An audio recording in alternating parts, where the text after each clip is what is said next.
அதனால எனக்கு வந்து ஞானம் இருக்கு, நான் ஞான யோகம் பண்ணலாம் அப்படின்னு கேட்கறான்.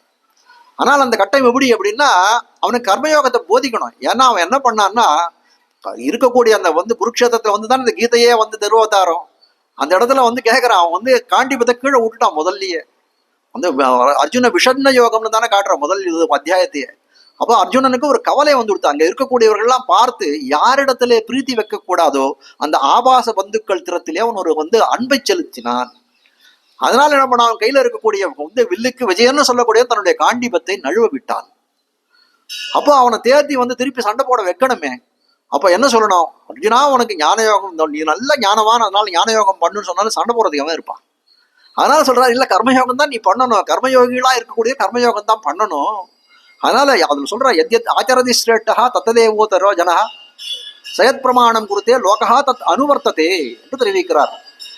ஜனகர் போன்ற இருக்கக்கூடியவர்கள்லாம் கர்மயோகின்னு சொல்லக்கூடியவர்கள்லாம் எப்படி இருக்காரு, அவர்களெல்லாம் வந்து ஞான யோகிகள், ராஜ ரிஷிகள்னு சொல்லக்கூடியவர்கள்.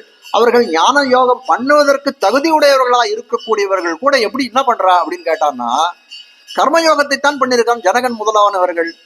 ஏன் பண்ணியிருக்கா அப்படின்னு கேட்கிறார். இந்த கர்மயோகத்துல ஏதாவது ஒரு குற்றம் நடந்ததுன்னா அதனால வந்து ஒரு பெரிய இது கிடையாது. இப்போ ஒரு பிறப்புல இவ்வளவு கர்மம் பண்ணியிருக்கான், ஏதோ ஒரு இது வந்து எம்பெருமான வந்து அடையணுன்றதுக்காக, அடுத்த பிறப்பு ஒன்று ஏற்படுறது, ஏதோ ஒரு இதனால அவன் வந்து அவனுடைய பிராண யோகம் ஏற்பட்டு போடுறது, அவனுக்கு காலம் முடிஞ்சு போறது.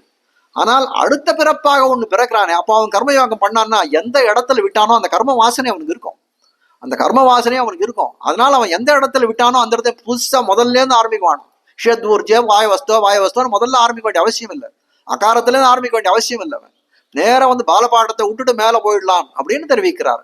அப்போ இருக்கக்கூடியவன் கர்மயோகத்தினால என்ன ஒரு இது அனுகூலம் உண்டுன்னா, நடுவுல அந்த கர்மயோகத்துக்கு ஏதாவது விச்சேதம் ஏற்படுமானால் அது திருப்பி அடுத்த பிறப்பிலே அவன் பிறக்கக்கூடிய காலத்திலே அவன் எந்த இடத்துல விட்டானோ அதே தொடர முடியும். ஞான யோகத்திலே ஏதாவது விச்சேதம் ஏற்பட்டதுன்னா அது பெரிய பாபமாக வந்து சேரும். விட்ட இடத்துல தொடர முடியாது, எங்க திருப்பி அவன் எங்க இது பண்ணானோ அது பண்ண முடியும். அது தவிர ஆதர்ஷ புருஷரா, இந்த ரோல் மாடல் சொல்லக்கூடிய ஆதர்ஷ புருஷர்களா இருக்கக்கூடியவர்கள் என்ன பண்ணணும்னா, தங்களால ஞான யோகம் பண்ண முடியும்னு அப்படின்னு பண்ணிட்டாலே ஆனால் அதை பார்த்து உலகம் என்ன பண்ணுமா, அதையே பண்ணுமா. லோகா தத் அனுவர்த்ததை, மேல யார் செய்வனர்கள் வேண்டுவன கேட்டு அந்த இடத்துல காட்டுற எடுத்து உடையவருடைய பாஷ்யத்தை. அதனால இப்போ ஞான யோகம் பண்ணக்கூடிய சக்தி உடையவன் கூட இந்த லோகம் தன்னை அனுசரிக்கும் அப்படின்ற இது இருந்தா என்ன பண்ணணும்னா கர்மயோகத்தை தான் பண்ண வேண்டும் அப்படின்னெல்லாம் வந்து ரொம்ப விசதமாக சொல்றான். அப்ப கர்மயோகத்தை பண்ணணும்னு அவனுக்கு சொன்னால்தான் அவன் திருப்பி காண்டிபத்தை எடுத்தா இந்த இடத்துல வந்து சண்டை போடுவான்றதுக்காக அந்த விஷயத்தை விடத்துல தெரிவிக்கிறார். ஆனால் அப்படி இருக்கக்கூடிய காலத்துல கண்ணன் பெருமான் என்ன சொல்றான், இவன் அர்ஜுனன் என்ன நினைக்கிறான், தன் நினைப்பாலே கண்ணன் நமக்கு அத்தை புள்ள, இந்த அத்தானம்மாஞ்சி உறவுதான் அவனுக்கு இதுவா தெரியுறதா, இந்த பரந்தாமன் பரமாத்மா வந்து சர்வேஸ்வரன்றதெல்லாம் அவனுக்கு தோற்றல. அப்ப சொல்றான், தன்னுடைய பெருமையை தோற்றும்படியாக சொல்றான், நான் வந்து உபதேசம் பண்ணேன் இதே விஷயங்களை, இந்த கர்மயோக ஞான யோக விஷயங்கள் எல்லாம் நான் ஒரு காலத்திலே உபதேசம் பண்ணேன். யாருக்கு சொன்னேன்றான், விவஸ்வான்றவனுக்கு சொன்னேன், விவஸ்வான் மனுவுக்கு சொன்னான், மனுன்றவன் இக்ஷ்வாகுக்கு சொன்னான். இவர்களெல்லாம் சூரிய வம்சத்திலே வந்தவர்கள், இவர்களுக்கெல்லாம் நான் உபதேசம் பண்ணேன்றதுதான் இந்த இடத்துல காட்டுறாரு. விவஸ்வான் மனவே பிராகம்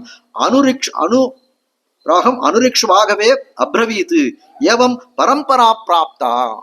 இந்த நான் சொல்லக்கூடிய விஷயங்கள் எல்லாம் நான் இன்னைக்கு சொல்றேன், கண்ணன் சொல்றானா, நான் சொல்லக்கூடிய விஷயங்கள் அந்த கர்மயோகம் ஞான யோகம்லாம் இன்னைக்கு வந்ததுன்னு நீ நினைச்சுக்காத. ஏதோ யுகங்கள்ல நான் பரம்பரா பிராப்தமாக விவஸ்வானுக்கு சொன்னது, மனுவுக்கு சொன்னது, அக்ஷவாகுக்கு சொன்னது, அப்படிப்பட்ட பரம்பரா பிராப்தமான விஷயங்கள். அதை இப்ப எப்படி தொடர்பு படுத்துறான்னு பாருங்க. என்கிறபடியே பரம்பரையாய் வந்த அந்த பரிசுத்த ஞான மார்க்கத்தை மனனம் பண்ணி என்கை. இப்ப எனக்கு கிடைத்த அர்த்தம் எப்படி ஆனது அப்படின்னா, எப்படி கீதையானது, எப்படி அந்த கீதையில சொல்லக்கூடிய அர்த்தங்களானது பல யுகங்களாய் பரம்பரா பிராப்தமாக வந்ததுன்னு கண்ணன் பெருமான் சொன்னாலோ, அதே போல திருவாய்மொழி பிள்ளை திறத்திலிருந்து எனக்கு வந்த அர்த்தங்களானது பரம்பரா பிராப்தம், இது ரொம்ப தொன்மை வாய்ந்த அர்த்தங்கள் அப்படின்னு காட்டுகிறார்கள். அந்த பரிசுத்த ஞான மார்க்கத்தை மனனம் பண்ணி என்கை. எப்படி சொல்ல வந்தார் அப்படின்னா, மனனம் செய்துதானே சொல்றேன்னு காட்டுகிறார். மார்க்கத்தை சிந்தை செய்து, உபதேச மார்க்கத்தை நான் என்ன பண்றார், சிந்தை செய்கிறார். தான் முதல்ல ஒரு விஷயம் நம்ம சொல்லணும் அப்படின்னா நமக்கு தோற்றணுமே உள்ளுக்குள்ள மனசுல, இப்படி சொல்லலாம் இந்த வார்த்தையை ஒரு சொல்லச்சு அப்படித்தானே சொல்லணும். அது ஒரு வார்த்தை நம்ம வந்து வாயால விரும்ப பேசிட்டோம் அப்படின்னா அது வந்து எப்பவுமே இதுவாகாது, எதுவும் சொல்லக்கூடிய காலம். உன் மனசை தொட்டு சொல்லுன்னு சொல்றோம் இல்லையோ. அதனால என்ன பண்றார், சிந்தை செய்து சொல்லுகிறார் என்று தெரிவிக்கிறார். மார்க்கத்தை சிந்தை செய்து, அப்படிப்பட்ட அந்த அது எப்படி வந்ததோ அந்த மார்க்கத்தை, அந்த வழியை சிந்தனை பண்ணுகிறார். பின்னவருங்கற்க என்று சொல்லும்படியாய் தன் வழியை பின் சென்று பிழைக்க இருக்கிற பின்னவர்களும். எதுக்காக சொல்றேன்னு வந்துட்டார், சிந்தை பண்ணிட்டார். எதுக்காக சொல்ல வர்றாருன்னா, பின்னாடி இருக்கக்கூடிய தன் வழியை பின் சென்று பிழைக்க இருப்பது. இன்னைக்கு இருக்கக்கூடியவர் நம்மளாம் பிழைக்கணும்னா அதை நினைக்கிறார். அதுக்காக வந்து பின்னவரும் கற்க வேணும் என்ற உன்னதமான எண்ணத்தாலே அதை தெரிவிக்கிறார். சன்மார்க்க வர்த்திகளாம்படி அபியசிக்க. மார்க்கம்னா வந்து என்ன சொல்றது, வந்து ஒரு வழி. சன்மார்க்கம்னா நல்வழியிலே பிரவர்த்திக்க வேணுமே, நம்மளாம் நல்வழியிலே செல்ல வேண்டுமே என்பதற்காக சன்மார்க்க வர்த்திகள் ஆம்படி அபியசிக்க முன்னோர் மொழிந்த முறை தப்பாமல் கேட்டு பின்னோர்ந்து பின்னவரங்கற்க உபதேசமாய் பேசுகிறபடி.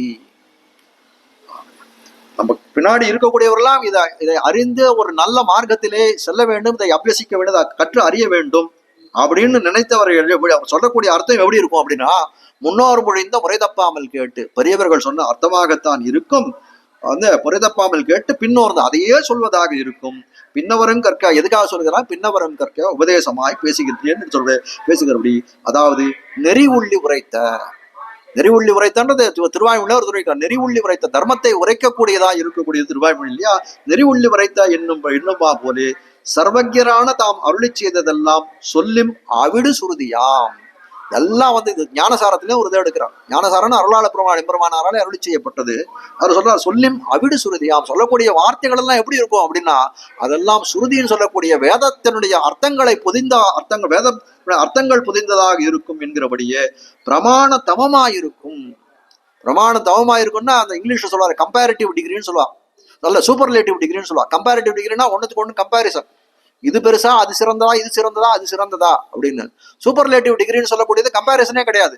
அதுதான் அது எம்பெருமானை போலே. அது எம்பெருமானுக்கு அத்விதீயன் எத்தார் மிக்காரை இளையாய மாமாயான்னு சொல்லிட்டோம்னா அவருக்கு ஒத்தவரும் கிடையாது, இணையானவனும் கிடையாது, எல்லாம் அவனுக்கு கீழே தான் சொல்றான் இல்லையா.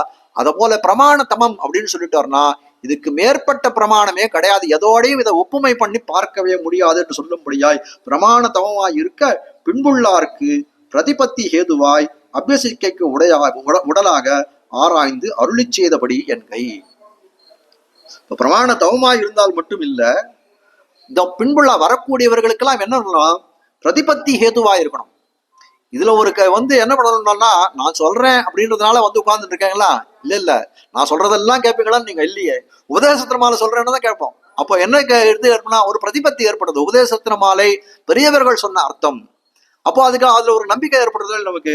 அதனால சொல்றார், இப்ப பின்புள்ளாருக்கு பிரதிபத்தி ஹேதுவாய் ஒரு நம்பிக்கை ஏற்பதற்கு ஒரு காரணமாக இருக்கிறது. அதனால என்ன பண்றாரு, அபியசிக்கைக்கு உடலை, அதனால அதை கற்றறிய வேணும் என்று ஆராய்ந்து அருளி செய்தபடி என்கை என்று தெரிவிக்கிறார்.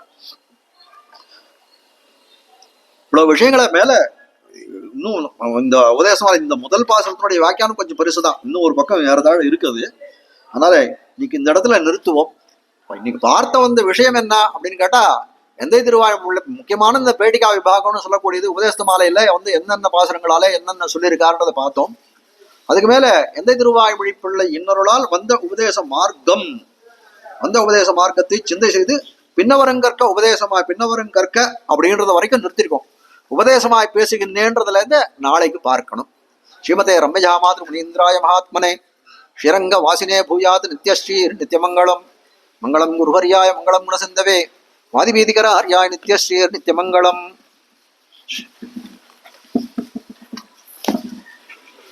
ஸ்ரீமத் சுந்தரஜாமாத் முனிபாதாசுவே முனிமானசவாசினே அன்னங்கராரி வரியாய நித்யஸ்ரீர் நித்யமங்கலம்.